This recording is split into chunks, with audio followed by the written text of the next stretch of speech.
Bonsoir, chers frères, chers sœurs, chers bien-aimés. D'être avec vous ce soir. Je vais me permettre un petit temps d'exhortation, encore une fois avec vous.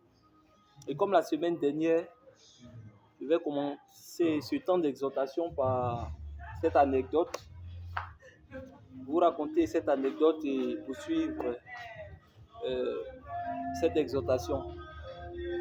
Alors, c'est l'histoire comme ça d'un touriste qui est allé visiter un village et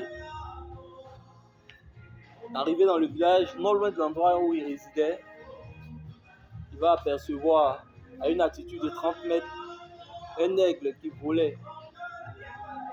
Depuis près de 2 heures, l'aigle volait seulement à cette altitude et dans un sens giratoire. Et c'est-à-dire l'aigle tournait dans le sens d'un cercle.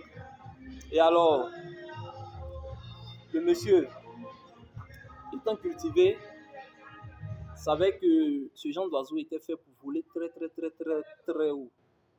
L'aigle n'est pas fait pour voler à cette altitude-là. Quand l'aigle vole un peu plus bas, c'est qu'il a localisé une proie.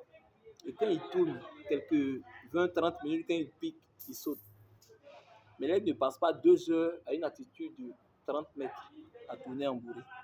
Alors, curieux qu'il était, il va s'approcher de l'endroit où l'aigle volait pour comprendre ce qui n'allait pas.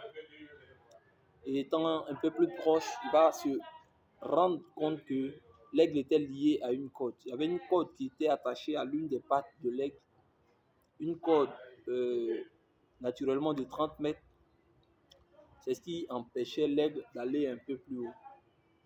Et alors, il va aller croiser le monsieur qui a attaché l'aigle. Et il va lui dire, ce genre d'oiseaux ne sont pas des animaux de compagnie. Ce sont des oiseaux qui aiment la liberté, vivent dans la nature. Et ce sont des oiseaux qui volent naturellement très haut.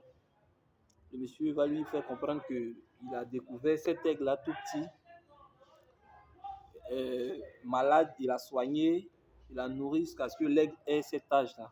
Alors c'était désormais sa propriété, donc il en faisait ce qu'il voulait. Alors le touriste va demander au monsieur de lui faire un prix pour qu'il paye et que le monsieur libère l'aigle. Le monsieur ayant besoin d'argent accepté, il va faire un prix pour l'aigle et le touriste va payer. Ainsi, l'aigle va être libéré.